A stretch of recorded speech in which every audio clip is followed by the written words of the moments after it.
Muito boa noite a todos, a todas.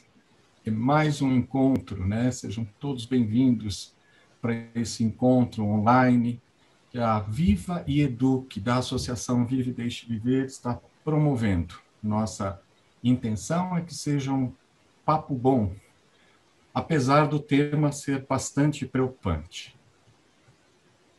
Nós estamos vivendo o Maio Laranja, e esse mês é dedicado ao combate do abuso e da exploração sexual de crianças e adolescentes. Todo mês de maio, dentro do dia 18, chama-se atenção para essa temática. Mas a pandemia tem nos mostrado que o isolamento social, o cuidar de uma criança dentro de um processo que muitas vezes ela tinha a liberdade de estar na escola, de estar fazendo as atividades dela, de ter uma agenda, né? Uma agenda social, ela perde essa agenda. E, ao mesmo tempo, como é que os pais se relacionam, né, com essa nova agenda, com essa nova preocupação.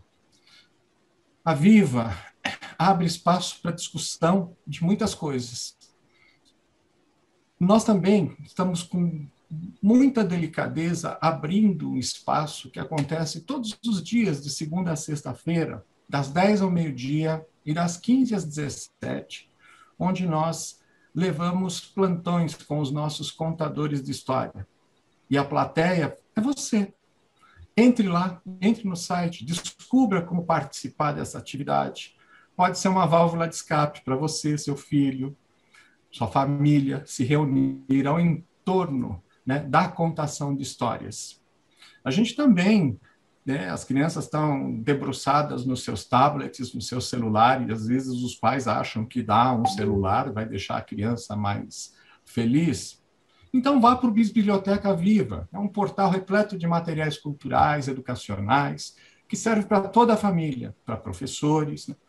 E esse pode ser um momento onde a tecnologia ganha mais força na humanização. Nós também estamos abrindo já as vagas para o curso Leitura do Ventre e a Primeira Infância. É um curso em EAD, as inscrições estão abertas e, na verdade, a gente chama a atenção para um fato muito importante. 62% das crianças impactadas em hospitais pela Vive e Deixe Viver são da primeira infância. Então, é a primeira infância que precisa de muita atenção, muito carinho, porque se a gente quer um futuro melhor, haja hoje. É hoje que a gente tem que agir em prol dos pequenos, porque a gente tem que deixar um mundo melhor para eles, mas com a participação deles. E também fiquem atentos que a gente vai colocar na nossa programação os encontros literários do Instituto Rio de Histórias, que estão sendo promovidos toda terceira segunda do mês, que acontece às 14 horas. Quer dizer, um pouquinho antes do Viva On, a gente, uma vez por mês, tem esse. E não esqueçam, esse mês tem as domingueiras, né? Domingueiras da Vive e Deixe Viver, mês de maio, mês das mães.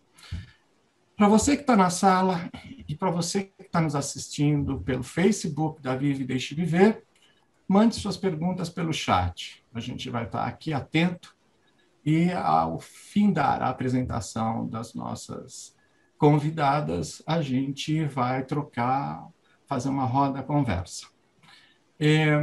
As nossas convidadas são 3 pessoas muito especiais. Glauce Rocha, educadora e pesquisadora. Ela vai trazer para nós uma visão do como se trata a criança, ou como se tratava no passado, e como a gente tem que mudar esses novos hábitos e entender que a criança não é um pequeno adulto. Ela tem desejos, vontades, e quando a gente escuta uma criança, se dá o tempo para essa escuta, a gente descobre coisas mágicas. Depois nós vamos ouvir a Lucila Novaes, cantora e compositora. Bom, ela coloca para a gente que a música faz parte da própria alma dela. Então, a gente vai entender um pouquinho a trajetória e a gente vai ver o que a Lucila fez com o trabalho da nossa Dulce Rangel. A Dulce é escritora e autora de diversos livros, mas hoje nós vamos falar do livro Eu e Meu Corpo. Como é que uma criança, de fato, pode ser empoderada para sofrer menos? Eu quero agradecer mais uma vez a presença de todos e eu vou abrir o espaço agora para a Glauce contar para a gente um pouquinho dessa relação criança e o mundo. Glauce, muito obrigado pela sua participação. Obrigada, Valdir, a você, a Viva, às pessoas também do Rogério, toda a sua equipe que permite esse espaço para a gente debater tema de tamanha importância e complexidade devido aos vários meandros que estão ligados ao tema. Minha contribuição, eu vou até começar já a compartilhar aqui a minha tela com vocês, é uma proposta, um convite para olhar justamente propor para a gente conviver no respeito e olhar, como o quadrinho da Mafalda de Quino nos mostra bem antes da pandemia, que nós temos um mundo doente.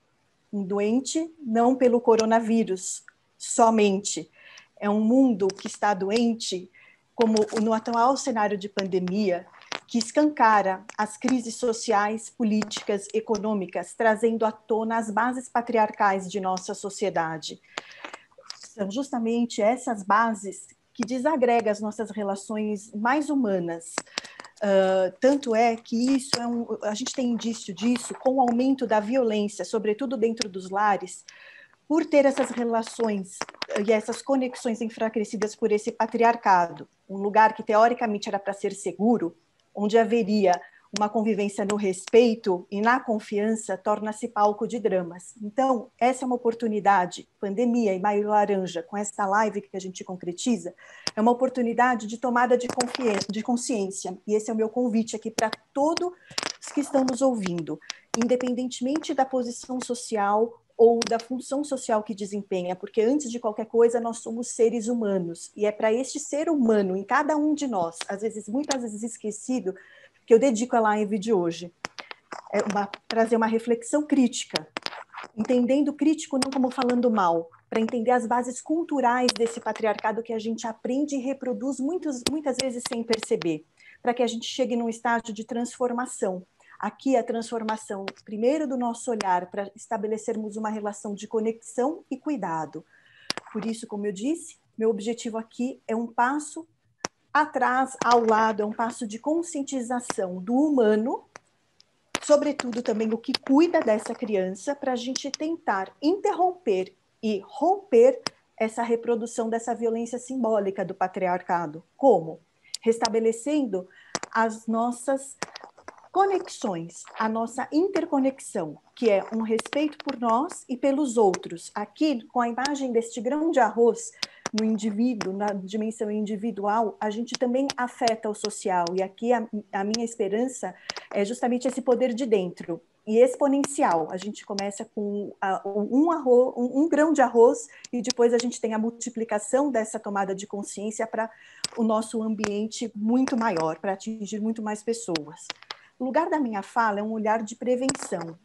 É o que eu falo, que eu costumo falar para alguns pais próximos a mim. Cuidar é um processo, a gente não cuida só quando está mal. E o que eu trago aqui para a live de hoje são reflexões de uma pesquisa minha de doutorado, em que eu tentava entender o ambiente virtual como esse espaço de conexão, e as minhas leituras das contribuições do biólogo chileno falecido recentemente, Humberto Maturana, que fala da biologia do amor. E aqui amor, muito cuidado, entre aspas, porque o próprio patriarcado fez a gente desacreditar e entender isso de uma forma completamente equivocada, completamente contrária à nossa dimensão humana. De que patriarcado eu estou falando? Grosso modo, aqui existem vários tipos, várias formações, a existência desde a Europa, indo-europeia, e aqui mesmo na América, com os povos originários, mas aqui eu quero falar dessa força de apropriação, dessa força que estabelece relações de subordinação, obediência e oposição entre, desde ali, do pastor cuidando da terra, que por consequência acha que aquela terra é posse dele, transfere esse conceito de posse para os corpos, principalmente de mulheres e crianças, e aqui a terra como útero, planeta Terra. Por isso que eu digo que é uma questão de sobrevivência agora a gente abordar esse tema, né? E essas relações de subordinação gera essa noção de poder sobre. É como, num texto muito singelo e importante de Rubem Alves, Tênis e Frescobol, aqui é uma metáfora do jogo de tênis. A gente vive numa competição, sendo que o objetivo é descobrir o erro do outro para eliminá-lo do jogo. Então, é isso que tem que ser revisto em todos os âmbitos aqui.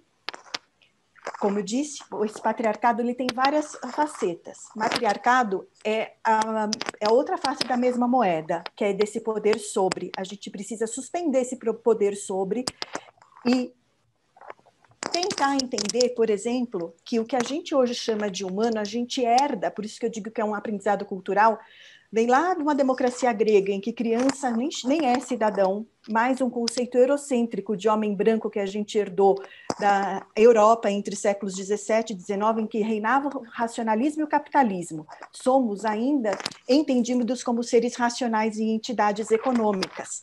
Isso que precisa ser revisitado. Tanto é que numa pergunta ingênua que a gente faz, às vezes sem perceber o poder destrutivo que às vezes está por detrás dela, a gente pergunta para a criança: o que você vai ser quando você crescer? A criança ela já é um ser legítimo. Então, aqui eu tenho por detrás dessa pergunta, essa negação da legitimidade dela no presente, por mais bem intencionado que estejamos no preparo dos nossos filhos para um futuro. Isso precisa ser revisto. Maturana propõe, no resgate de culturas matrísticas, culturas em que eram culturas do cuidado e do respeito, uma forma de convivência na cooperação, no respeito e na participação. Aqui, aludindo ao mesmo texto do Rubem Alves. Eu só vou te pedir um grande favor, é que eu fiz aqui no PIN, não tem problema, depois o seu microfone está batendo no seu colar, então ele está gerando muito barulho. Me perdoem, vamos lá, agora está melhor? Agora sim. Agora sim, perfeito. Tá bom? Desculpa te não, fez muito bem. Essa é a dinâmica. Eu me movimento ainda falando, né? Mas tudo bem. Desculpa, imagina, eu que agradeço, Valdir, e peço desculpa aos nossos espectadores. Então, aqui eu faço a analogia, o que é essa cultura matrística, né? Como um jogo do frescobol. No próprio texto do Rubem Alves, ele coloca poética e profundamente essa noção. Para que o jogo exista, ou seja, a analogia que a convivência exista, a gente precisa manter as pessoas no jogo. A gente não pode ter esse ímpeto patriarcal de querer excluir o outro. Nessa proposta, nesse resgate, a gente precisa ter esse olhar sistêmico. Nós somos interdependentes, seja da Terra, os nossos corpos, e a Terra aqui como planeta. O que aqui é o que eu gosto de resgatar no trabalho do Humberto Maturana, a questão do respeito, que é o que ele chama da biologia do amor. E aqui amor, não amor no sentido de sentimentalismo, amor piegas, amor que o próprio patriarcado faz a gente achar que é mais importante raciocinar, pensar do que sentir. Aqui, amor ou respeito são conexões, redes de confiança, são relações que não, aqui na rede de confiança não há relação de oposição e subordinação como a gente tem lá atrás aprendido no patriarcado. Aqui eu estou num âmbito de aceitação dos diferentes corpos, das nossas diferenças sociais e culturais. Aqui a noção de humano, somos seres cooperadores e dependentes do amor, dessa aceitação, porque na ausência dele, inclusive, a gente chega a ter problemas sérios de saúde, doenças físicas, não só as dores da alma, as dores do corpo também. Onde que existe essa cultura matrística? Como que a gente precisa resgatar? O Maturana coloca que há resquícios dessa cultura na relação materno-infantil. E aqui eu coloco mãe entre aspas, porque mãe não no sentido só biológico, mãe como o adulto responsável pelo cuidado da criança. Mais uma vez, a gente tem que tomar cuidado, porque o próprio patriarcado constrói uma noção de mãe muito perigosa em determinados casos. Então, aqui a gente precisa ficar bem atento. Então, aqui o resgate é a cultura do cuidado e do respeito, que não significa também passar a mão, só aceitar tudo que a criança fala. A gente tem que colocar aqueles limites de forma a trazer à tona uma consciência mais colaborativa e cooperativa na inter-relação. A adolescência, na verdade, acaba sendo o conflito desses valores da cultura matrística em que, teoricamente, essa criança ela é criada e nutrida com a cultura patriarcal da fase adulta. Muito bem. E aí, como a gente ter, então, nessa proposta, crianças, adolescentes e adultos, numa convivência de respeito? Um dos fios e pilares desse trabalho do Humberto Maturana e da Verdan Zoller, que tem total ressonância com o trabalho da Viva, é o brincar. Mais uma vez, aqui a gente tem que tomar muito cuidado com o brincar, porque, mais uma vez, o próprio patriarcado ardiloso, a própria noção desse racionalismo, desses seres como nós, entidades econômicas, o brincar é tido como ele não tem um valor porque ele não gera um valor. E é ao contrário. Aqui o brincar é o estar presente no presente, numa relação de aceitação, legitimidade. É importantíssimo para o desenvolvimento da consciência de si, inclusive da consciência corporal da criança, da consciência de si e do outro. É aqui que se estabelece, é o início, a sementinha de uma confiança não competitiva. Aqui, a questão-chave é estabelecer uma relação de confiança. Conte para mim e conte comigo. Nessa proposta, a gente tem o total espaço e tem a total necessidade de ensinar sobre o valor dos corpos. E aqui a Dulce depois vai trazer um exemplo chave aqui para nós, de um material importantíssimo. E essa proposta do cuidado para se viver no respeito, no amor, a gente precisa também entender o cuidado como uma observação. Aqui, na dimensão da observação do comportamento da criança. A criança fala por meio de outras linguagens. Não só estou me referindo aqui a um desenho, às vezes um comportamento, o corpo dessa criança, ela fala, a gente precisa aprender a estar atento a isso. E também por intermédio de outros comportamentos, seja irritabilidade, introspecção, ou até mesmo alguns distúrbios, ou até mesmo, às vezes, algum rendimento escolar que tenha decaído, pode ser indício de algum problema nessa interrupção dessa rede de confiança. E esse problema, ele é um leque, ele pode ter várias facetas, inclusive aí que se entra também os indícios de abuso. Então, e além disso, dessa noção de cuidado, é um convite que eu faço, quase encerrando já aqui a minha fala, é um convite também da gente ter uma visão crítica sobre nós mesmos. Em que sentido? Tentar rever essas lentes que a gente aprendeu, ter um autocuidado e o cuidar, às vezes, de quem cuida. O que eu quero dizer aqui com isso? Tocando, às vezes, por exemplo, na relação, no cuidado de uma mãe com filha. Às vezes a gente tem relatos, principalmente de, às vezes, meninas já adultas, mulheres, né, que têm profunda mágoa da sua mãe, que sabia quando criança do abuso, mas pelo abusador ter sido um parceiro da mãe, ela não se posicionava, por exemplo. Ou, às vezes, em relações conflituosas, né, que começa, às vezes, com gritos, ímpetos de ira, por exemplo, na relação de um pai, homem com o seu filho, homem, ou com a sua filha. Isso é o que eu falo aqui, às vezes, de quem cuida precisa de cuidado.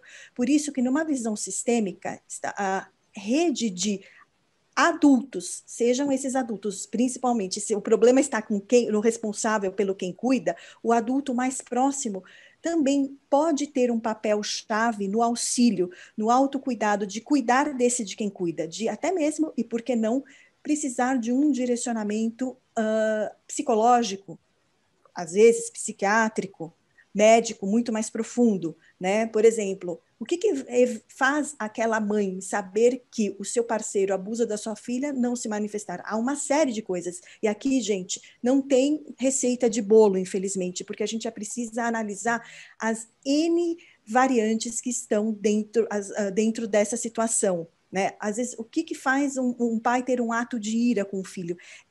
Há N motivos, mas um fio a gente precisa puxar para começar a desmistificar essa relação violenta que a gente já aprendeu e já incorpora nisso, né? Dentro dessa visão do patriarcado. Então, aqui a mensagem-chave que eu gostaria de deixar a todos nós é nutrir e fortalecer o que nos torna humanos. O que nos torna humanos? É recuperar e se emocionar da cooperação e do amor. Mais uma vez, amor aqui em 1000 aspas. Não é do amor de paixão e nem o amor que o patriarcado nos ensinou. É um amor que de amor, nem só às vezes o próprio, do tipo, eu sei, meu parceiro, você está tendo um ato assim, às vezes essa mulher acha que depende emocionalmente desse parceiro e faz vistas grossas para a situação, mas aonde que está? Precisa às vezes um amor por ela mesma, para poder estabelecer um amor e um vínculo com essa sua filha ou seu filho. Então é muito complexo. Por isso que a gente precisa ter muito cuidado e respeito nesse sentido também, para saber lidar e puxar esses fios. Mas a primeira proposta para puxar é a gente munir e voltar para essa relação de conexão. Eu preciso do outro para continuar esse jogo chamado vida. Eu preciso mudar o meu comportamento para que o útero terra continue a viver. Essa é a minha mensagem. Obrigada mais uma vez por essa oportunidade. Glaucio, muito legal você apresentar para nós essa visão estrutural, né? E é tão incrível, né? Porque isso se resvala em diversas outras temáticas, né? Não é só com relação à criança, hoje, vivendo a própria diversidade, né? Então, como é que a gente trata as minorias, que na verdade já não são mais minorias, né? Mas uma parte da população, de uma certa forma, ainda oprime e reprime todo esse processo, né? Criança não é ser adulto pequeno, criança tem o seu valor.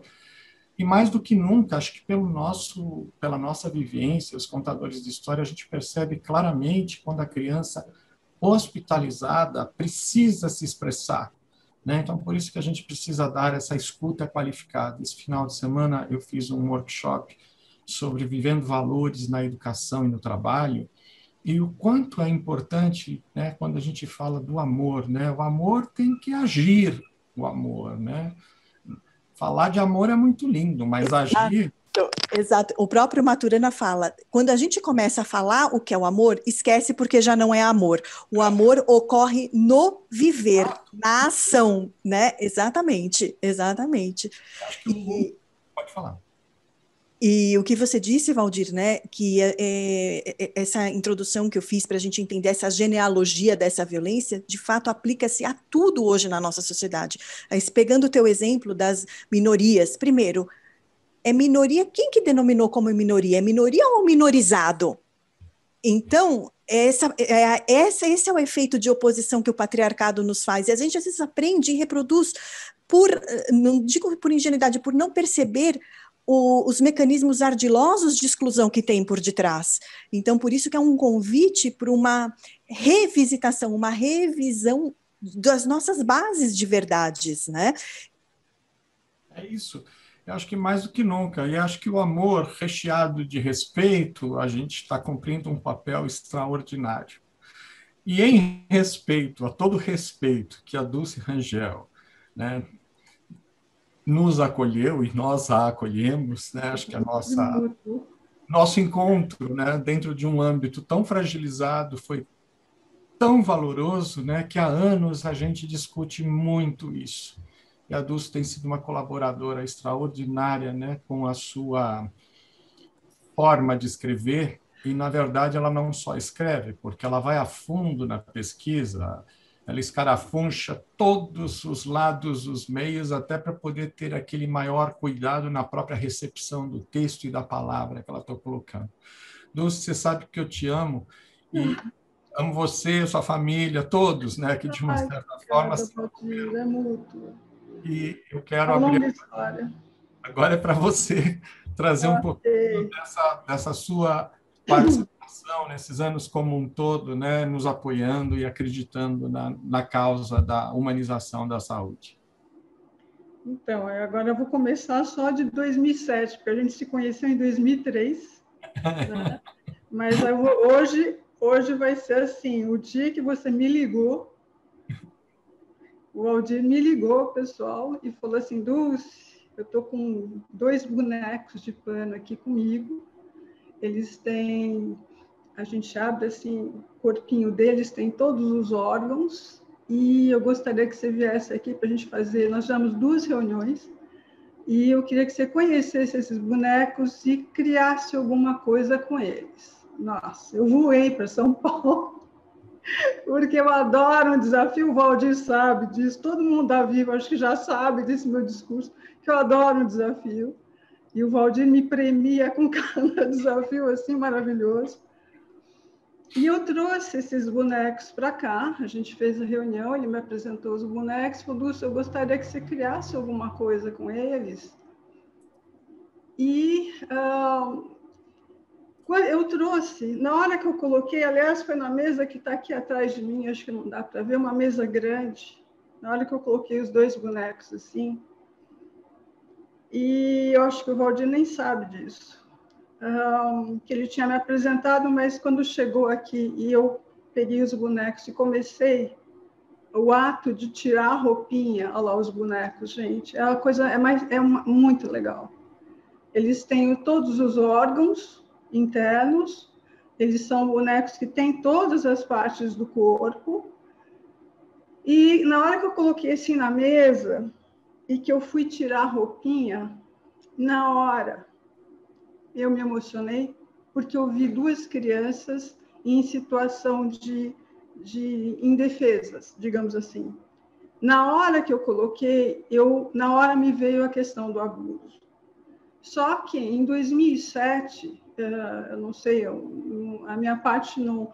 Eu não sentia, acho que o Valdir também, que havia espaço para a gente lançar alguma coisa assim mais efetiva. Era muito mais melindroso o negócio. E quando eu vi esses bonecos, na hora me veio o seguinte, dar voz à criança. Na hora. Eu senti assim, não. O que for feito com eles é para a criança entender quem ela é, a sua função, o seu valor como indivíduo no mundo. E aí me veio, assim, primeiro, a consciência do corpo.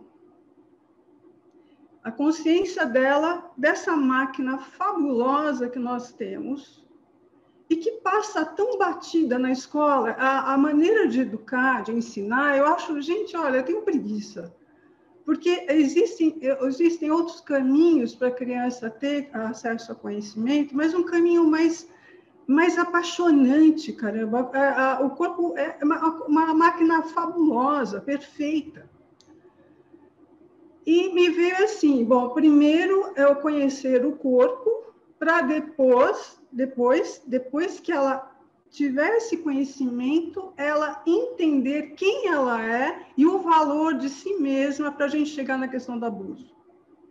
Então, eu criei 2 livros, que no final é uma coleção que foi feita, o Beto e a digestão, que é através do caminho de um remédio, esse remédio vai passando por todos os órgãos do corpo, e a criança vai aprendendo. A gente já vai chegar na música, e todos eles são musicados, mas enfim. E depois eu pensei, bom, para complementar os órgãos, faltava o quê? A função pulmonar e a do coração. E a do coração me despertou para o quê? Para a emoção, para os sentimentos. Então, a trilogia, os 3 livros, o terceiro seria o quê? O do abuso. E de cara, eu pensei num hino. Em todos os livros musicados, porque da digestão, por exemplo, o processo digestivo é uma infindável em termos de conhecimento. Então, assim, a música, eu sempre fui muito ligada à música. É uma pergunta para todos aqui. A gente não esquece uma letra e uma melodia de uma música da infância. A gente pode ficar décadas sem cantar, mas a gente não esquece. Então, assim, o conteúdo musical era primordial nesse livro, principalmente no que hoje a gente está falando, que é Eu e Meu Corpo, porque eu imaginei o seguinte, como que eu vou dar voz a essa criança? Ela tem que entender todas as situações que poderiam ocorrer com ela teria que guardar isso de alguma forma para, quando acontecesse, ela lembrasse do que a gente vai sugerir para ela fazer, que é o não. Bom, para tudo isso, o Valdir já falou antes, eu fui atrás de médicos, enfermeiros, psicólogos, Tem duas pessoas que eu quero agradecer muito, que estão no livro, que é a doutora Marta e a Juliana Gonçalves, que acompanharam e fizeram todo esse acompanhamento, enfim. E aí, agora, gente, então, assim, essa questão dessa melodia lá atrás, que eu fiz lá, bem precária lá atrás, aí agora, né, com o convite da Lucila, a gente ganhou não só uma melodia, que ela deu uma aperfeiçoada na melodia, ganhamos uma voz, não uma, porque prestem atenção depois, a Lucila se multiplicou, ela virou um coral, então tem, até marquei aqui para não esquecer, ó. Ela tem as vozes da Lucila, tá? Por favor, preste atenção, a Lucila se transformou ali, tem a interpretação fabulosa, porque o não da Lucila é de arrepiar. E ela fez um videoclipe, não contente. Isso que é como é que a Viva, ela é boa, enfim. E ainda apresentou, trouxe para a gente um arranjo, não sei se eu vou falar o nome dele de certinho, Lucila, me desculpa, mas Pichu Borrelli, que fez um arranjo fabuloso. Bom, gente, o que eu posso dizer é que o fato de ver o hino agora foi feito com tanto carinho. Eu tenho que me policiar para falar nesse assunto, porque me emocionou. Ele sendo lançado agora, 14 anos depois, é muito emocionante. Porque, assim, a questão do abuso, gente, ela está muito mais próxima do que a gente pode imaginar. Eu vou fazer uma coisa que eu vou me abrir e colocar algo muito pessoal, tá? Para concordar, minha filha concordou, tá? Eu vou contar algo que a gente precisa, os cuidadores, os familiares, eles têm que estar muito, muito atentos. Então, eu vou contar o que aconteceu com a minha filha, aos 7 anos de idade, dentro do colégio que ela estudava, um colégio particular. Eu vou contar para vocês. E tem muito a ver com o que a Glaucia colocou e muita coisa que eu acho que nós vamos falar bastante depois, que é a questão da atenção dos pais nos sinais. Então, minha filha estava na escola, é uma escola particular, e eu queria colocar assim, a gente uma escola, é um lugar que a gente escolhe, os pais escolhem com tanto carinho. Quem tem um filho, parente, uma criança na família, o lugar que a gente mais toma cuidado de onde colocar, o maior cuidado é uma escola. E eu sempre fui muito atenta. E toda criança pequena chega com a mochilinha, com a malinha, a lancheira, a mãe, normalmente a mãe que vai, arruma tudo, tananana. E eu nunca, eu sempre fui muito cuidadosa com certas questões com ela. Por exemplo, o dinheiro ela nunca levou na escola porque eu não achava saudável a alimentação da cantina. E um belo dia eu fui arrumar as coisas para ver se tinha algum bilhete para mim da professora. E tinham algumas notas de dinheiro na maletinha dela. Eu sabia, na hora que eu peguei esse dinheiro, eu senti um calafrio. E eu sabia, na hora eu percebi que não era coisa boa. E eu também sabia que a maneira que eu iria abordar isso com ela, eu precisava abrir um canal que ela tivesse bastante tranquilidade para falar o que realmente aconteceu, quem deu o dinheiro, por que deu o dinheiro e em quais. E eu a chamei e ela falou que quem deu foi fulano de tal. Fulano de tal nada mais era que o marido da dona e diretora da escola. E ela continuou falando. Ela falou, olha, mãe, ele me deu porque ele me pediu que eu subisse no colo dele e me sentasse. E se eu subisse no colo dele, ele me daria o dinheiro. Na hora que ela falou isso, eu já percebi o que era. Aí eu tive que manter a calma, porque ela continuou falando. E que ele falou que esse valor que ele deu para ela poderia comprar uma bonequinha, que era febre na época, que eu não me lembro qual, em 90 isso, e que ele insinuou que se ela continuasse fazendo, ela teria mais presentes. Então, nós estamos falando em empoderamento e em enfrentamento. Então, naquele momento, como mãe, eu tive alguns segundos para pensar, e eu olhei para ela e sabia que, naquele momento, eu precisava explicar para ela o que significou isso, e ela teria que ter força dela mesmo para entender e para reagir de alguma forma. É uma loucura, uma criança de 7 anos. Então, eu comecei a explicar para ela que colocar no colo, proximidade, isso é um ato de amor. E amor não tem preço. Ninguém paga por um ato desse. E comecei a falar que uma pessoa que dá dinheiro em troca disso, eu tinha que fazer uma associação rápida, eu associei ao lobo mau. Eu falei assim, olha, é uma pessoa do mal. Porque colo, você vai ter com o papai, comigo, com pessoas muito próximas, porque o seu corpo é algo muito importante. Bom, enfatizei a questão que o amor não se compra e falei para ela o seguinte, olha, eu vou te dar o dobro desse valor, mas você vai devolver esse dinheiro. Você vai comprar a bonequinha que você quer e tudo, mas nunca mais você deixa esse homem chegar perto. Muito menos oferecer, ou alguém, ou ele, ou qualquer pessoa, a oferecer dinheiro para você. E no dia seguinte eu fui com ela devolver. Por que eu fiz essa questão? Por que na hora eu senti, eu precisava passar para ela essa ação? Não tinha como eu devolver o dinheiro, não tinha como ficar com esse dinheiro, ela não poderia ver isso, ela teria que entender que isso era ruim, isso era errado e agir. Então, nós fomos devolver. Ele veio todo, e eu mandei ele parar. Ele veio, a bonequinha, para. O que a gente vai fazer aqui? Falei para ela, ela entregou o dinheiro e tal. Então, assim, eu não vou... A história é muito longa, envolve outras pessoas, é um negócio muito grave. Mas o que eu queria deixar aqui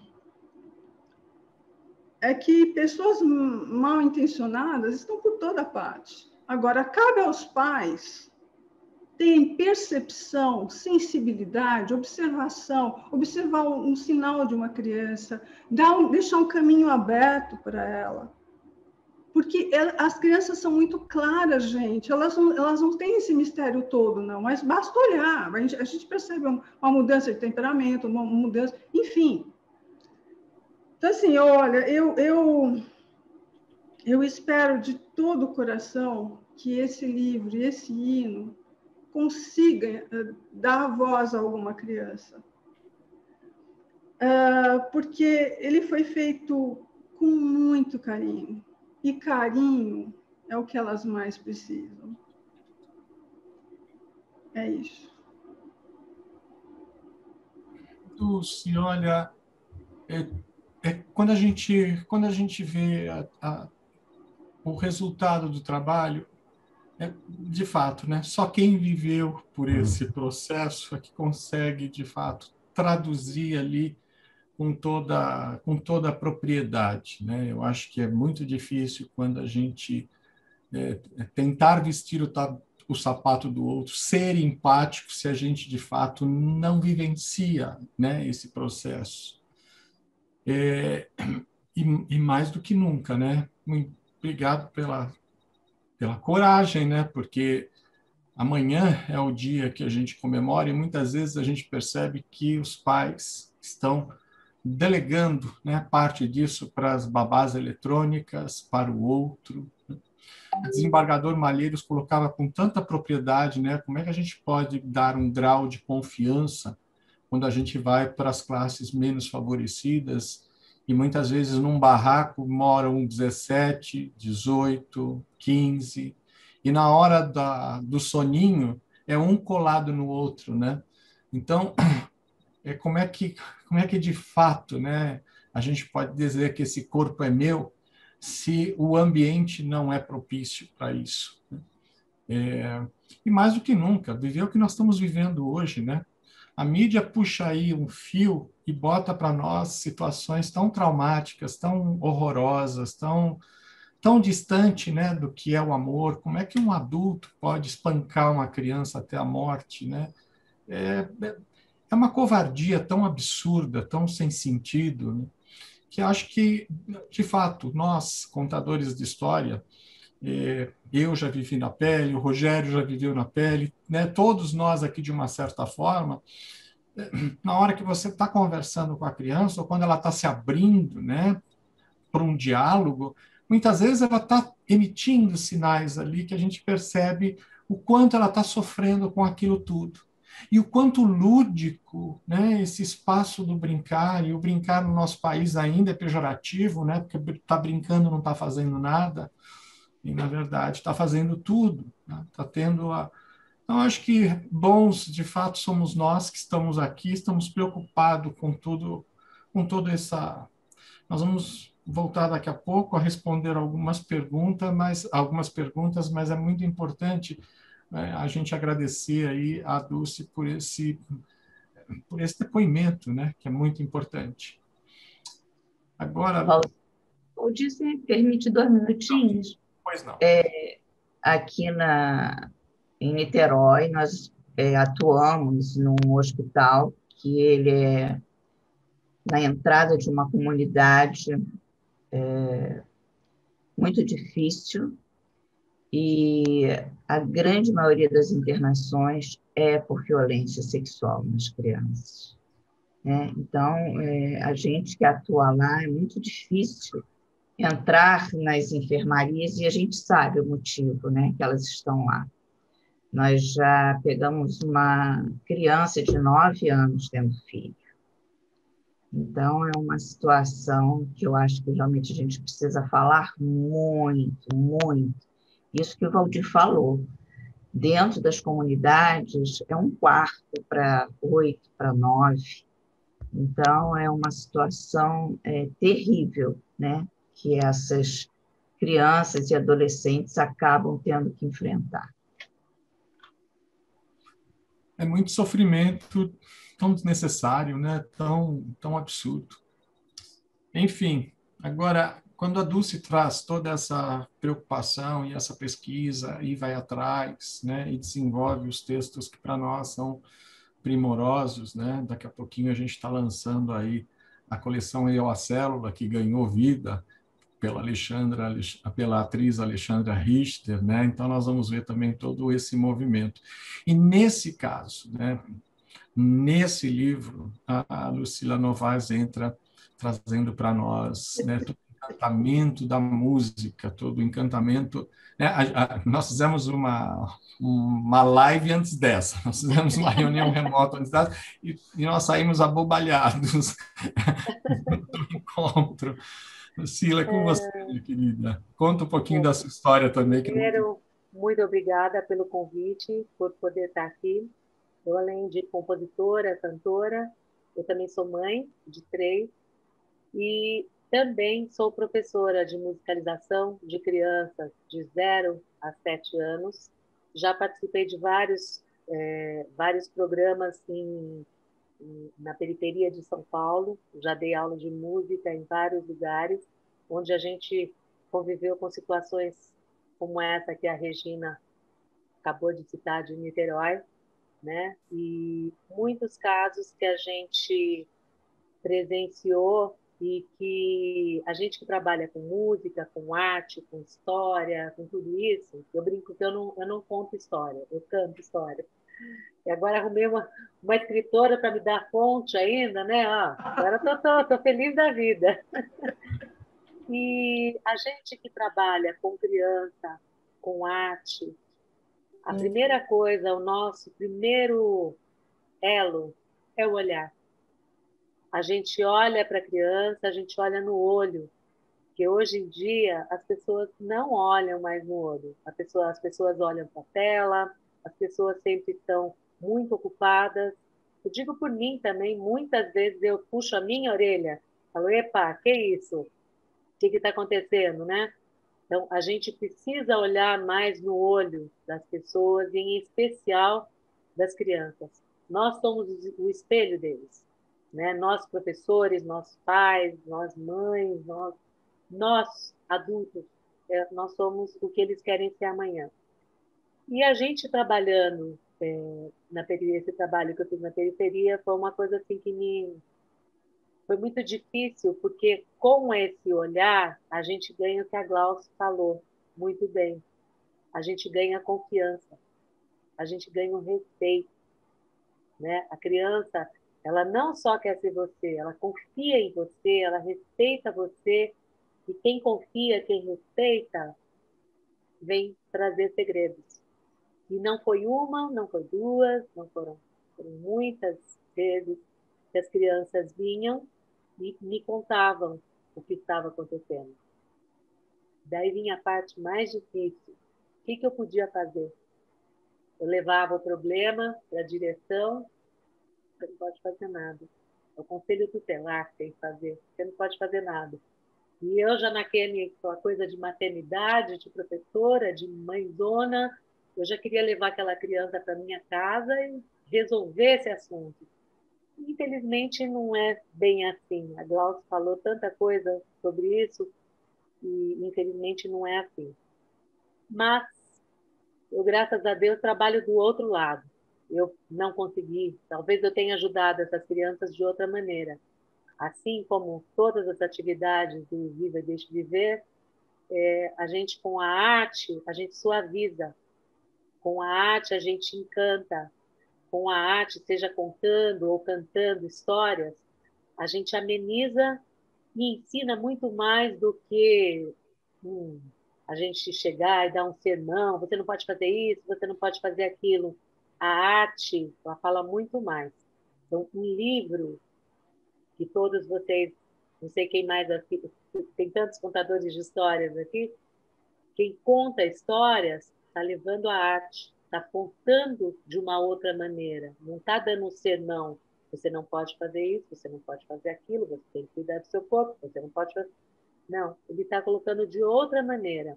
E a música, que é a minha parte, ela entra mais fundo ainda. Porque nessa hora a criança não está nem pensando que é livro.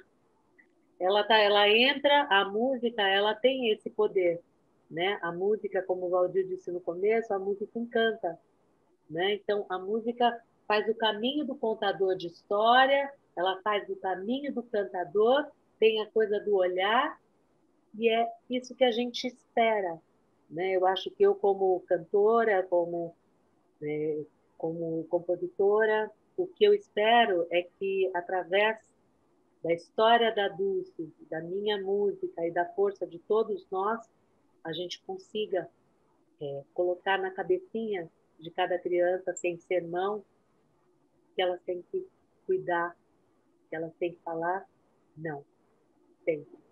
E a Dulce não citou hoje, mas na nossa pré-live ela falou que 80% das crianças, Esqueci.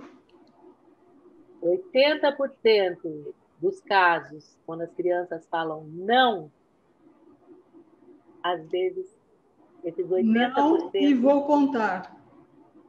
Mais de 90%, eu esqueci de falar. Ah lá, pesquisa atualizada.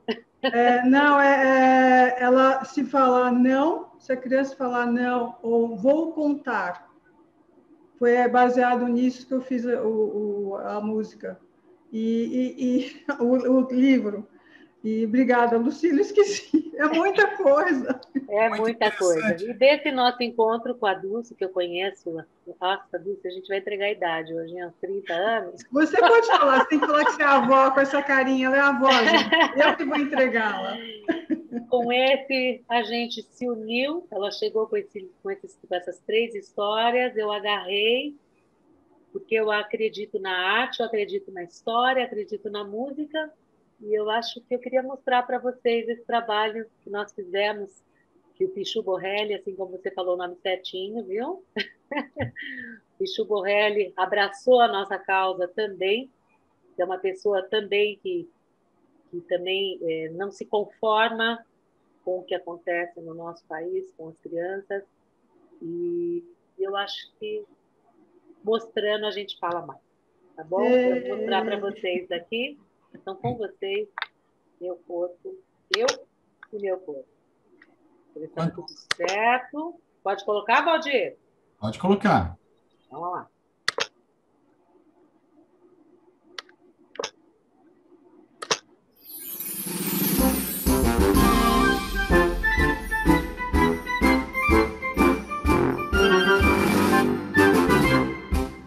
Meu corpo sou eu, meu corpo é meu. Vou cuidar com carinho, vigiar bem direitinho, pois meu corpo sou eu. Meu corpo tem partes que vivem cobertas para sua proteção, e dela só quem quero pode chegar perto e encostar a mão, porque meu corpo sou eu, meu corpo é meu. Vou cuidar com carinho, vigiar bem direitinho, pois meu corpo sou eu. Se alguém estranho chegar muito perto, vou gritar bem alto: não, porque só quem eu quero de mim pode ficar perto e passar a mão, porque meu corpo sou eu, meu corpo é meu. Vou cuidar com carinho, vigiar bem direitinho, pois meu corpo sou eu. Se alguém conhecido chegar de um jeito estranho, vou gritar bem alto: não, porque um bom carinho faz a gente feliz e não dói no coração, porque meu corpo sou eu, meu corpo é meu. Vou cuidar com carinho, vigiar bem direitinho, pois meu corpo sou eu. E se quem não quero quiser me fazer um afago, vou apontar o dedo e não, porque só quem eu quero pode chegar perto e me encostar a mão, porque meu corpo sou eu, meu corpo é meu. Vou cuidar com carinho, vigiar bem direitinho, pois meu corpo sou eu. Se esta pessoa pedir que eu não conte o que quer fazer, não vou obedecer, vou falar para todos e gritar bem forte: não, porque meu corpo sou eu, meu corpo é meu. Vou cuidar com carinho, vigiar bem direitinho, pois meu corpo sou eu. Eu mereço ser feliz e um bom carinho não rima com dor. Então só quem quero deixo ficar perto pra me dar amor, porque meu corpo sou eu, meu corpo é meu. Vou cuidar com carinho, vigiar bem direitinho, pois meu corpo sou eu. Vou cuidar com carinho, vigiar bem direitinho, pois meu corpo sou eu.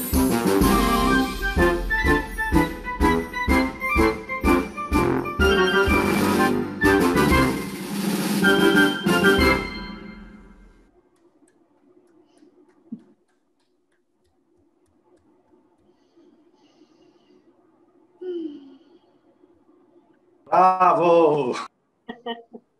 Bravíssimo! Que ótimo! Muito bom! Maravilhoso, Lucila! Obrigada. Muito bom mesmo. É muitas mãos, muitos corações aí no meio. Então, é tão importante, né? Agora a gente vai disponibilizar esse material no BIS Biblioteca Viva. Eu acho que nós, contadores de história, podemos, mais uma vez, né, ser um grande veículo de comunicação, né, um grande veículo promotor. Eu vejo que algumas perguntas foram colocadas isso como a gente, né? Então, lembre-se que essa história ela não foi criada, somente criada, ela teve profissionais da saúde por detrás, ela teve gente preocupada em construir. E amanhã, em sendo o dia, né, a gente fala de um dia para lembrar que isso existe, para a mídia chamar a atenção. Isso me traz até uma lembrança que eu fiquei tão bravo com uma jornalista, mas tão bravo, porque em 2002 eu trabalhava na Secretaria de Assistência e Desenvolvimento Social. Tinha acabado de sair da Globo, e aí veio a proposta, você não quer vir aqui? E a gente sabe, né, que uma Secretaria de Assistência do Desenvolvimento Social, você vai encontrar exatamente a miséria humana, você vai lidar exatamente com todos os problemas, né, do mundo. E nós estávamos comemorando o dia, levantando uma pesquisa de fato e mostrando esse mapa, né, esse mapa do terror, né? E aí chega uma jornalista e ela fala assim, onde é que estão as crianças? Onde é que estão as crianças? Eu fiz assim, como assim as crianças? A gente vai apresentar uma pesquisa. Ah, não, mas se não tiver criança para sair na mídia, para sair a gente vai derrubar a matéria. Eu falei, então você liga agora para o seu chefe que eu quero falar com ele. Então, a gente teve que discutir, mostrar que não dá para colocar uma criança, a cara dela, porque a cara dela fica, e o dia passa, e ela na comunidade vai ser tratada como a verdadeira culpada, né, desse processo ter acontecido com ela. Então, isso também eu acho que a mídia melhorou bastante, né? Porque não adianta a gente mostrar as pessoas maltratadas, usurpadas e achar que isso vai ser vai ser um alívio. Não, a gente tem mais do que nunca hoje preservar os direitos. E nesse processo também a gente vivenciou algumas histórias, né, que dava arrepio só de pensar que o próprio vizinho era o abusador, e em situações onde o Malheiros conseguiu para a gente que essas crianças desaparecessem do bairro, desaparecessem da cidade, ganhassem um novo nome para, de fato, enfrentar uma nova vida, porque é muito horrível, né, essa situação em que muitas famílias hoje passam e que, mais do que nunca, muitas crianças sofrem. Como nós estamos num grupo aberto e a gente sempre pede, né, a participação, eu sempre peço perguntas, a Ana Inês está aqui, ela está morrendo de vontade de fazer uma pergunta. Você está com a pergunta fácil aí ou você quer que eu faça para você? Faz para mim. Então eu faço. A Ana Inês, ela coloca claramente, acho que já vieram alguns indícios, né, como identificar possíveis sinais de abuso sexual em crianças. Uma vez que ocorrem relatos de uma incidência acentuada com pessoas da família ou bem próximas, como a gente colocou, né? Todas faz parte, de uma certa forma, da confiança, né?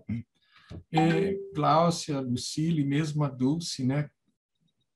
A Dulce trouxe exatamente o sinal da escola, né? Como o lobo mau pode estar em âmbitos que a gente nem imagina.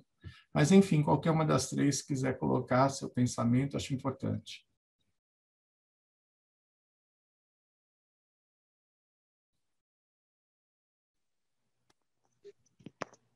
Ana, obrigada pela pergunta.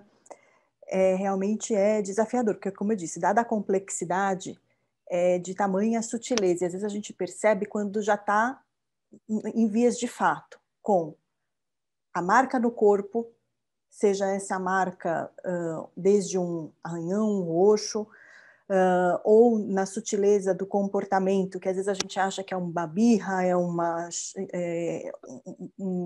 irritação, ou simplesmente está indo mal na escola, o rendimento escolar cai, mas e sem contar que vai depender de situações para situações, né? Os mais visíveis que a gente está começando agora a estar mais atento e treinados, vai desde as marcas visíveis no corpo, a irritabilidade, como eu coloquei ali no final da apresentação, às vezes lendo até estudos médicos, a gente na observação, por isso que eu fiz questão de, na última slide, colocar a questão da observação ser muito importante, até mesmo às vezes na eliminação das fezes dessa criança é importante a gente ficar atento, né? Às vezes em coisas que aparentemente às vezes não tem nada a ver, te dá um insight, como o belo exemplo que a Dulce teve coragem de compartilhar com a gente, entendendo, até eu agradeço por tomar a gente como uma rede de confiança para compartilhar tamanho assunto delicado, né? Então, esses indícios, eles infelizmente variam muito, não há uma receita pré-estabelecida.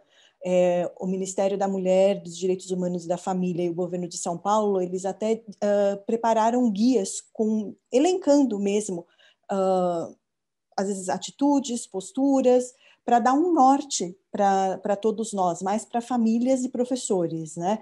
Mas o que eu digo que é chave é a observação. Se você está estabelecendo um relacionamento, você conhece o seu filho ou a criança com quem você está lidando, se você for um professor em sala de aula, agora afastados pela pandemia, a gente perdeu essa percepção, né? Como há alguma mudança crítica e crucial que vai te levantar a lebre por algum motivo, que às vezes pode não ser do abuso, esperamos que não, às vezes pode ser indício que rompeu-se algum laço e vínculo de confiança com esse cuidador, essa mãe, ou esse pai, ou esse responsável, pelas próprias atividades que o dia a dia nos coloca, e por isso que eu falo que é necessária essa observação autocrítica da gente, achar que, tá tudo bem. Não, por isso que eu digo, o cuidado, ele é processo, ele é diário, é igual a gente se alimentar e respirar. É uma observação. Gente, eu estava falando, eu me botei. Mas foi só um pouquinho. Desculpem, me perdoem, eu não sei o que vocês até ouviram, mas enfim. Não, ouvimos tudo. É diário. Agora que eu vi, eu falei, meu Deus, será que eu estava falando? Enfim, isso são indícios para nortes, né? Porque na realidade do dia a dia, essa observação e o conhecimento e o vínculo que você tem com essa criança é primordial para você ter um momento da prevenção ou do acolhimento quando, infelizmente, o evento já aconteceu. Vamos lá. Salvador mandou questão, foi a Cláudia, foi a Lloyd, quem foi? Pode falar. Fui eu, Valdir. Coloque, é mais ou menos dentro dessa pergunta, né? Porque, de qualquer sorte, eu também sofri isso na pele, eu bem sei o que é isso. E a questão é justamente pelo fato de quando é na família, né? Porque muitas vezes, não só pela sutilidade, você não tem marcas físicas, você tem dores, e essas dores você também não fala. Então, às vezes, existe o canal, existem as possibilidades, mas a fala não sai, sabe? Então, assim, quando é visível, por mais que você tenha a facilidade e a intimidade com pais que você possa falar, mas existem coisas que não são ditas. Então, como lidar com isso? Tá? É isso, Valdir. Alguém gostaria de falar? Dulce, está fechado seu microfone. Eu não sei se eu vou te responder, Cláudia, assim, como eu gostaria ou como eu posso te ajudar. Eu acho que tem uma série de questões, depende muito de como aconteceu, a idade, a forma, e se a pessoa tem condições de deixar isso passar batido em nome de um relacionamento familiar. Eu não sei se eu estou conseguindo me expressar corretamente com você. Mas eu acho que, às vezes, a vida tem umas coisas interessantes, ela faz a gente passar por algumas coisas, também nesse sentido, e que faz a gente repensar. É tipo assim, o que vale a pena, até que ponto você, você colocando isso, expondo isso para todos, vai colocar em risco uma questão familiar, até que ponto a gente consegue tolerar isso, segurar isso, em nome do todo. Então, assim, é muito pessoal, eu acho, sabe? É difícil, mas é muito, assim, diante de cada caso, né? De cada coisa que ocorre, a circunstância. Com relação às crianças, eu acho assim, eu fui assediada com 10 anos. E, então, assim, esse é um tema que eu tive que me segurar, por isso que até, ainda bem, graças a Deus, que a Lucila me caçou, assim, um dado importante, porque eu tive que me policiar o tempo inteiro para não me emocionar, porque é muito difícil para mim esse tema, sabe? Por uma série de razões é muito difícil. Eu acho assim, a marca para uma pessoa, ela é eterna. Eu convivi com uma pessoa que foi abusada criança e eu sei os danos disso.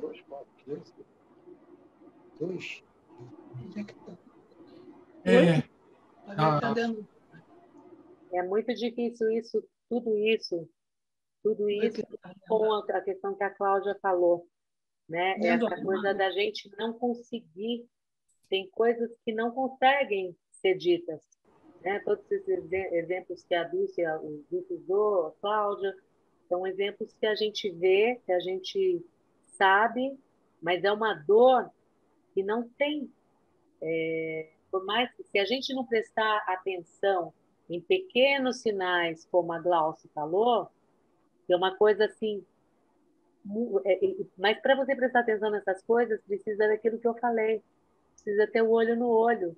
Se você não está atento, se você não está no olho, você não vai prestar atenção nesses mínimos sinais, nesses mínimos pedidos de socorro. Porque a criança não consegue, às vezes é uma pessoa muito próxima, às vezes é uma coisa próxima, é um medo de magoar, achar que... E ainda, né, o pior, achar que... Normalmente acontece isso, acha que ela que fez alguma coisa errada para isso acontecer, e medo ainda da mãe, do pai, ficar magoado com ela ainda, né? É uma coisa porque muito complexa. Eu acho que a educação pela culpa, ela continua em voga agora, ainda continua, ela está menor, mas a educação pela culpa ainda permanece. Então, assim, ainda tem esse dado, realmente, como você colocou. Então, assim, fica uma coisa meio embaralhada. E se a criança não tiver apoio da família, se for realmente alguém da família e ela não tiver alguém que esteja ao lado dela, dificilmente ela vai conseguir resolver a situação e vai conseguir se erguer. É impossível. É praticamente impossível.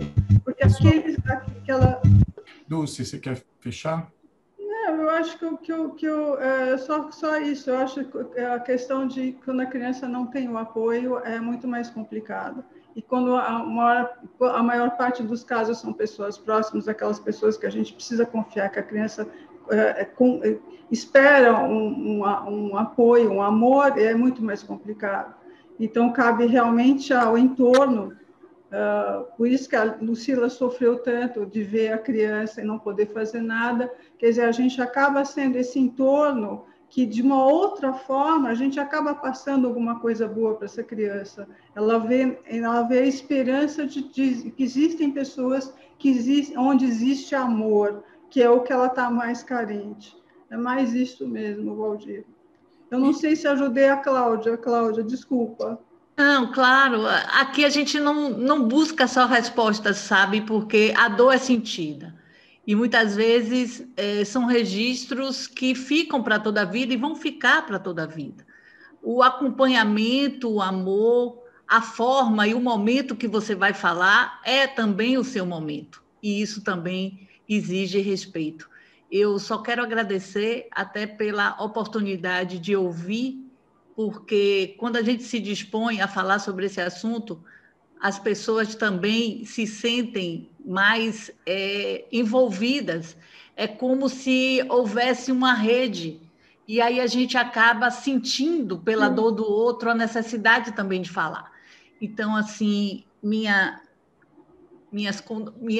meu carinho e minha resignação, porque muitas vezes a gente se cala, mas o momento também aparece. Até fazendo uma alusão aí a uma pergunta que veio de Marília, né, que a gente tem ali como interferir num relacionamento abusivo quando o agressor é o companheiro da própria mãe. Aí nós estamos falando, né, do falso amor, né, porque a mulher está tão encantada por aquele sujeito que, na verdade, aquele sujeito não está afim dela, mas está afim da filha, ou está afim de bagunçar o coreto, né?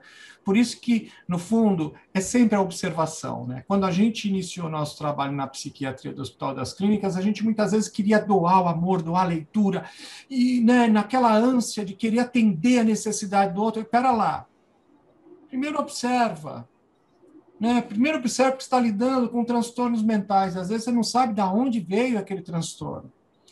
Isso é uma escola tão bacana, né? A doutora Marisol deu para nós todos os balões de ensaio, assim, espera ela chegar, espera ela se aproximar, oferece coisas, porque muitas vezes na vida dela ela não tem escolha, né? Os maus tratos que ela está sofrendo, ela não tem escolha, e ponto, né? Ela está sofrendo, como foi muito bem colocado, né? E que são marcas que, por mais que você depois tenha o diálogo, que por mais que você converse, mas está lá registrado, ficou registrado, né? E vai ser levado isso para o resto da vida.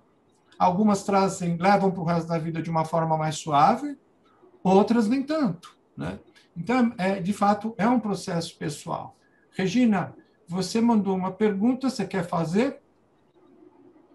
Eu mandei, Valdir, mas acho que elas até falaram bastante. Eu tinha falado sobre subnotificação e como alertar as crianças, mas eu queria aproveitar esse tempo até para falar uma coisa. Eu me preocupo muito atualmente, já de alguns anos para cá, até como a gente trabalha nessa área da literatura, né, Valdir, da contação de história.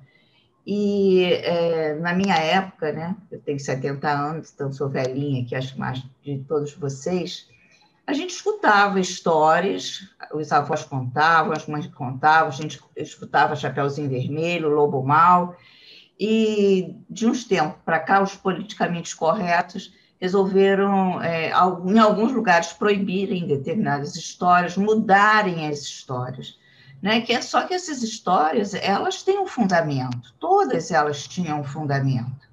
E quando você torna o mundo cor-de-rosa, só contando histórias cor-de-rosa, você não prepara a criança, né? Porque, às vezes, como a Dulce falou, você falando de um lobo mau, a criança pode, de alguma forma, te dar uma dica, né? Que tem um lobo mau lá em casa, ou eu vi um lobo mau, e outras histórias, porque antigamente a gente tinha muitas histórias, né? O próprio pai queria ficar com a filha. Então, assim, de certa forma, os antigos falavam nesses assuntos. E hoje em dia eles estão sendo bloqueados, né? Até nas próprias escolas, porque eu acompanho muitas professoras, dependendo da religião, também você não pode dar educação sexual na escola. Hoje em dia, as mães já não têm em casa a família como suporte para passar essas informações. Então, doutora Glaucia, eu queria só que a senhora falasse um pouquinho sobre essa batalha que eu acho que quem trabalha nessa área está travando. Dina, muito obrigada. De fato, acho que você não podia ter usado palavra melhor. É uma batalha mesmo. Por isso, essa necessidade do ver se vendo. Como é que está essa situação? Como você mesmo bem colocou hoje, a gente está no meio de embates, de usos até políticos disso, para querer construir uma visão de mundo, usando essas palavras, ou cor-de-rosa, ou tendencioso para um lado. Aí, me permitam um passo ao lado para resgatar a importância de uma leitura crítica e leitura não só do texto, a leitura da situação. Mais uma vez, estabelecer as relações explicando os meandros, as situações. Olha, está se dizendo isso, mas é fruto de uma interpretação, fruto de um posicionamento que quer construir uma identidade XYZ para determinada situação, por exemplo.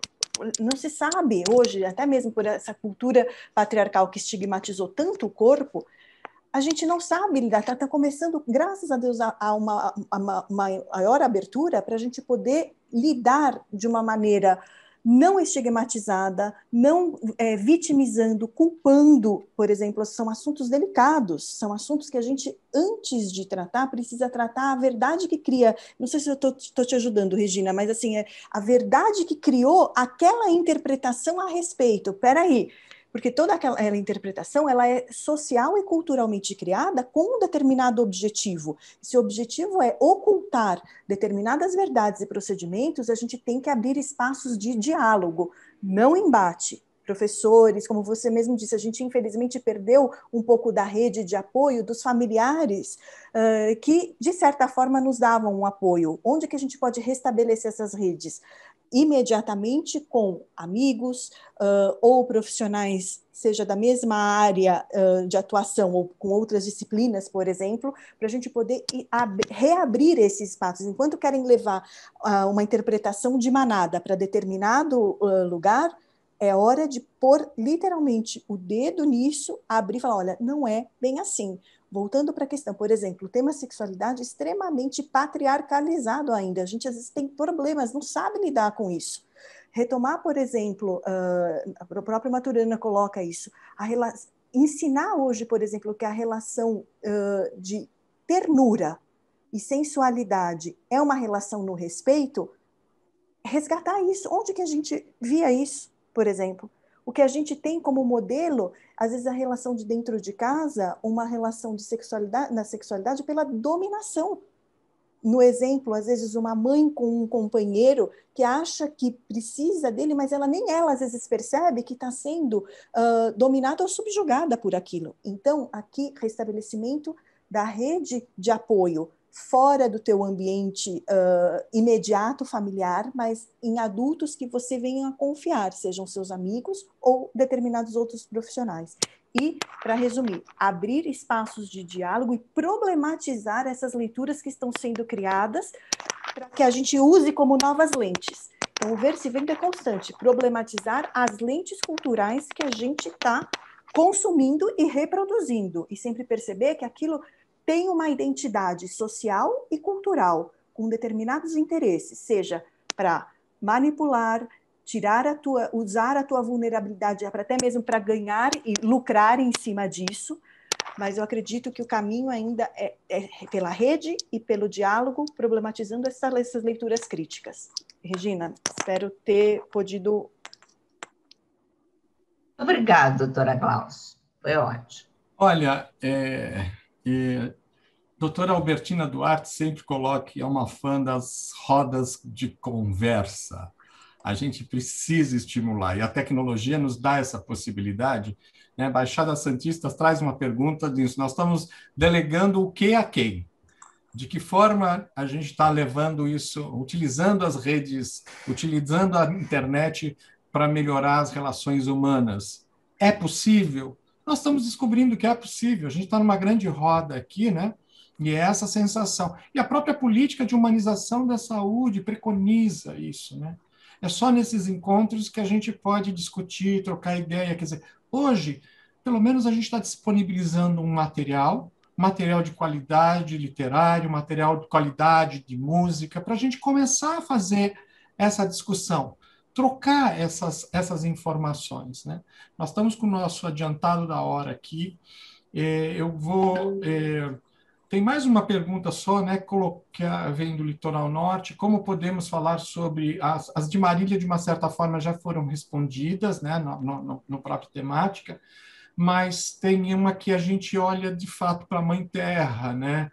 Como podemos falar sobre proteção dos corpos num comparativo com a proteção do meio ambiente? Aí quem quiser falar é o seguinte, né? Eu quero colocar um pouco da minha. Se a gente não está respeitando a Mãe Terra, como é que a gente vai respeitar os nossos corpos nesse processo? Falou tudo, Aldir. Eu acho que a gente encerra aí, ou a gente abre os olhos para as 17 ODS, olha para o planeta. É tempo de olhar para o planeta. Gente, eu vou dar mais uma palavrinha para cada uma das nossas, para elas fecharem, fazerem um fechamento, e aí eu quero falar um pouquinho para a gente encerrar a nossa noite. Posso pedir para a Lucila começar? Eu queria agradecer, espero que a gente tenha contribuído e, através da música, com a história, a gente leve um pouco mais de leveza para esse assunto tão difícil, né? E eu acho que o que vai ficar na minha cabeça é a imagem que a Glaucia colocou, né? Da Mafalda lá, que ela está doente, não, eu não, é a Terra, né? Então, muito obrigada, gente, muito obrigada.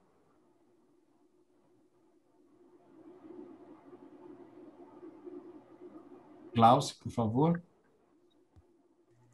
Bom, agradecer é pouco, porque essa oportunidade que sirva de como aquele grão de arroz, que ela seja replicada no espaços de diálogo, nessa rede de confiança como a gente está agora, utilizando um meio virtual para o bem e não pensando que a impunidade, por causa da impunidade, eu posso deturpar este uso, né?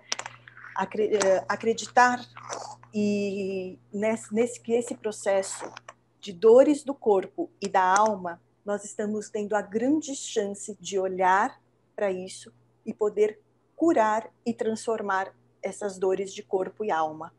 E isso é possível em rede, numa visão sistêmica.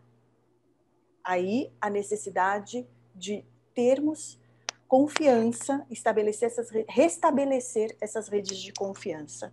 A minha mensagem é um muito obrigado e uma possibilidade que a gente acredite, desde uma atividade como essa até uma possibilidade de uma conversa muito mais aprofundada e detalhada, curar essas dores.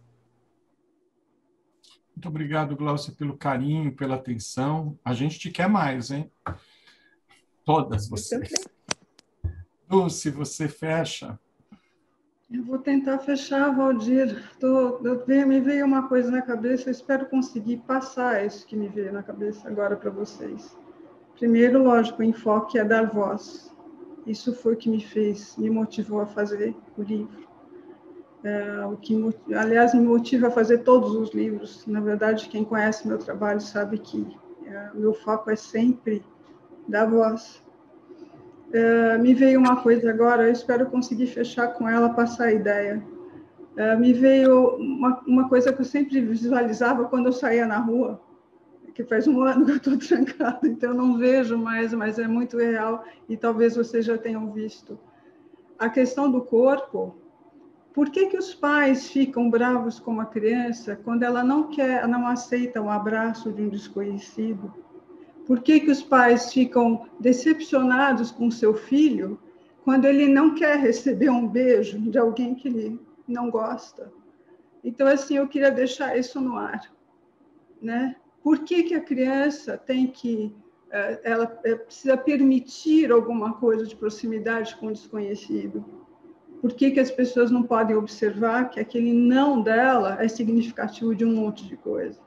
Então, eu queria deixar isso no ar. Obrigado, Dulce. É isso mesmo. Enfim, eu acho que a gente cumpriu um papel essa noite de discutir um pouco, botar isso em voga, trazer isso, né, à tona, e principalmente nesse momento onde a gente vê tantos absurdos acontecendo, né? A mídia, na verdade, só nos coloca a ponta do iceberg. Né? A cada 15 minutos tem criança sofrendo com abuso, com maus tratos, com um distrato completamente equivocado. Aqui no nosso chat também, a Rosa Maria deu indicação de livro, é muito importante para quem... E acho que a gente tem que ir atrás, porque já tem conteúdos e literatura com essa temática, né? De uma certa forma, trazendo o lúdico para... Eu fecho essa noite com um agradecimento eterno a Eva Vilma. Eu ofereço esse nosso encontro para essa mulher. Essa mulher que eu conheci em 2001, e acho que a gente está vivendo tantos processos de perda. Eu fico até me questionando, né? Pessoas tão jovens indo embora, pessoas do bem indo embora. Mas eu acho que isso tem um significado, né? Acho que, enfim, um legado é instaurado para a gente poder repensar bastante. Eu conheci a Eva em 2001, Ano Internacional do Voluntário, e de uma forma tão surpreendente, tão carinhosa, porque a preocupação dela sempre foi, através da arte, a gente muda a história. Através da arte, a gente tem a possibilidade de enaltecer o outro, de fortalecer o outro, e principalmente quando a gente está no tocante à criança. Gente, eu estou bastante emocionado porque nessa caminhada que a Eva fez por nós, que a Eva nos ajudou a divulgar o workshop, a descoberta do brincar e contar histórias na saúde mental, a humanização da saúde. E eu lembro que recentemente no Viva Personas, a nossa assessora de imprensa, né, eu falei, liga para a Eva. E ela ligou e a gente não conseguiu falar. Ligamos uma, duas, eu falei, não liga mais porque ela vai retornar. E depois ela retornou e falou, olha, dessa vez eu não vou, vocês já têm tanta informação minha, eu estou cuidando do meu corpo, ela falou. Eu não estou tendo condições, de fato, de me dar essa possibilidade. Mas vocês saibam que o meu amor, viva e deixe de viver, está aí. Então, eu vou colocar, ela está presente no nosso documentário de 15 anos, e eu vou colocar o último material que veiculou bastante, que foi uma fração desse documentário. Gente, eu desejo para vocês uma boa noite, um bom carinho, um bom tudo. E amanhã, se a gente acordar com essas reflexões e botar isso na frequência, no dia a dia, a gente vai estar fazendo uma mudança silenciosa, uma mudança revolucionária. Muito obrigado às nossas convidadas, muito obrigado a todos que nos ajudaram, as nossas afiliadas, a nossa equipe que colocou esse programa no ar. Muito obrigado. Eu acredito no Viva e Deixe Viver, porque desde o começo eu percebi qual era a proposta. É uma proposta que caminha muito paralelamente com a do ator, com a do artista em geral. É uma proposta que estimula a criatividade nas pessoas, do cuidador para com o paciente, estimula a imaginação, a criatividade, faz com que tudo isso floresça. Eu acredito no Viva e Deixe. Gente, muito obrigado a todos pelo carinho, pela atenção. E uma oração, uma prece para essa querida que, enfim, vai fazer falta. Beijos. Boa noite. Boa noite, pode. Boa noite. Obrigada.